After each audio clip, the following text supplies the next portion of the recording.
যারা ধর্মীয় লেবাসকে পুঁজি করে দুর্নীতি করে বেড়ায়, এটা কেমন কাজ? অনেকে এখন দুর্নীতির চেয়ে দাড়ি টুপিকে নিয়ে বেশি ট্রল করতেছে। ভাই, সম্প্রতি প্রশ্নপত্র ফাঁসের ঘটনায় আপনারা জানেন, এক ব্যক্তির আলোচনা খুব বেশি হচ্ছে যে তিনি মাথায় টুপি, মসজিদে যাওয়া, ধর্মীয় কাজ করা, এগুলোর জন্য চেষ্টা করেছেন এবং তিনি নাকি বলেছেন যে আমি এই দুর্নীতি করে অবৈধভাবে উপার্জন করা টাকা সব আল্লাহর রাস্তায় খরচ করেছি, দিনের কাজে খরচ করেছি। এই আল্লাহর রাস্তায় চুরি করে সেই টাকা আল্লাহর রাস্তায় খরচ করাটা হলো কোরবানির জন্য গরু চুরি করার মতো। একজনে গরু চুরি করছে, আরেকজনে গরু চুরি করে এনে বিসমিল্লাহ আল্লাহু আকবার বলে কোরবানি করে দিছে গরু। সওয়াব হবে না গুনাহ হবে? সে যদি বলে আমি তো ভালো কাজ করছি, চুরি করলে কি হবে? চুরির গরু দিয়া কোরবানি করছি, তার এই ভালো কাজের কোনো মূল্য আল্লাহর কাছে হবে? গাছের গোড়া কেটে আগায় পানি ঢাললে যেরকম কোনো লাভ হবে না, ঠিক একই ভাবে দুর্নীতি করে অবৈধভাবে সম্পদ উপার্জন করে কিছু দান সাদকা করে দিলে আল্লাহ সন্তুষ্টি সেরকম অর্জন হবে না। আপনি মানুষের চোখে ধুলি দিতে পারেন। আমাদের দেশে অনেকেই আছেন যারা চুরি ডাকাতি 2 নাম্বারই করে সম্পদের পাহাড় গড়েন।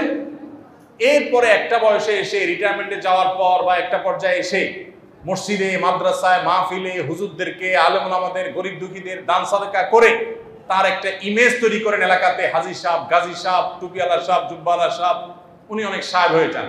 কিন্তু সাহেব মূলত জনগণের টাকার চোর, সম্পদ লুণ্ঠনকারী, অবৈধ উপার্জনকারী, দুর্নীতিবাজ।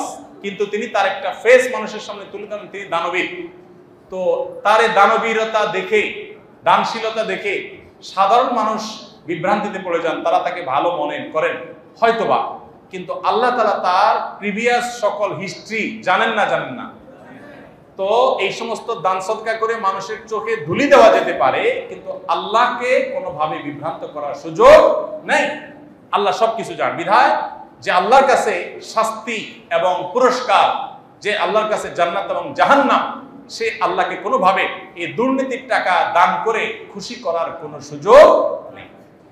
এখন যারা বলছেন যে এই লোকটা দাড়ি টুপি রেখে তারপরে দুর্নীতি করছে, শুধু এই লোকটা করছে তা না, আমাদের সমাজে অনেক লোক আছে দেখবেন দাড়ি টুপি লাগায়া তারা দুর্নীতি করতেছে। এখন এটা দেখে অনেকে সোশ্যাল মিডিয়াতে দাড়ি টুপির সমালোচনা শুরু করছে। তো এটা হলো আরেক মূর্খতা। কেন মূর্খতা বললাম?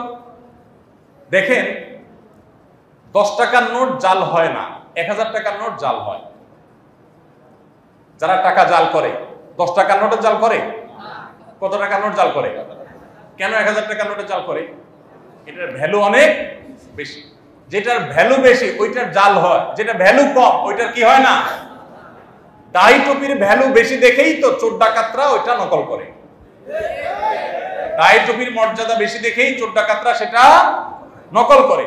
এখন 10 টাকার নোট যদি বলে যে ভাই আমার তো কোনোদিন জাল হলো না, ও 1000 টাকার নোট, তুমি খারাপ মানুষ এই জন্য তোমারে জাল করে মানুষ। 10 টাকার নোটের এই যুক্তি কি সঠিক না ভুল? আরে বেটা, তোমারে জাল করে কি লাভ হবে? তুমি 10 টাকা, তোমার দাম কি? এই জন্য তোমারে জাল করে না। 1000 টাকার নোটের জাল করা হয়, সেজন্য এটা কি 1000 টাকার নোটের কোনো দোষ? 1000 টাকার নোটের জাল হয় সেজন্য কি 1000 টাকার নোটের মর্যাদা কমে? অতএব দাড়ি টুপির মর্যাদা বেশি দেখে সেটাকে জাল করা হয়, এজন্য দাড়ি টুপির মর্যাদা কমবে। চিটাররা দাড়ি টুপি পরে চিটারি করে, দুর্নীতিবাজ, ডাকাত, মানুষের সম্পদ আত্মসাৎকারী, বিভিন্নভাবে প্রতারণা যারা করে, বিভিন্ন সময় এরা অনেকে ধার্মিক সাজে। এরা হলো ধর্ম ব্যবসায়ী। এরা হলো ধর্ম ব্যবসায়ী। সে ধর্ম ব্যবসা করছে, অন্যায় করতে গিয়ে ধর্মের লেবাস ধারণ করেছে। এখান থেকে বোঝা যায় ধর্মের লেবাসের ভ্যালু এই সমাজে আছে, এই জন্য সে সেটা ধারণ করেছে। এটাতে ধর্মের লেবাসের মর্যাদা আরো বাড়ে, এটার মর্যাদা যে আছে সেটা আরো প্রমাণ হয়। যারা এটা সমালোচনা করছে, ধর্মের লেবাসের সমালোচনা করছে, তারা মূর্খতার পরিচয় দিচ্ছে। তারা দুর্নীতি বাদ দিয়ে এখন ধর্মের লেবাসের সমালোচনা করছে। ভাইরা আমার, 1000 টাকার নোট এর দাম বেশি, সেজন্য সেটাকে জাল করা হয়। এখন আপনি কি সমালোচনা জাল করার করবেন না নোটের সমালোচনা করবেন? জালকারীর সমালোচনা করবেন না নোটের সমালোচনা করবেন? ঠিক একইভাবে যে টুপি দাড়ি পরে দুর্নীতি করেছে আপনি তার দুর্নীতি সমালোচনা করবেন, টুপি দাড়ি না। আল্লাহ তাআলা আমাদেরকে সঠিকটা বোঝার তৌফিক দান। আস-সুন্নাহ ফাউন্ডেশন, উম্মার স্বার্থে সুন্নাহর সাথে।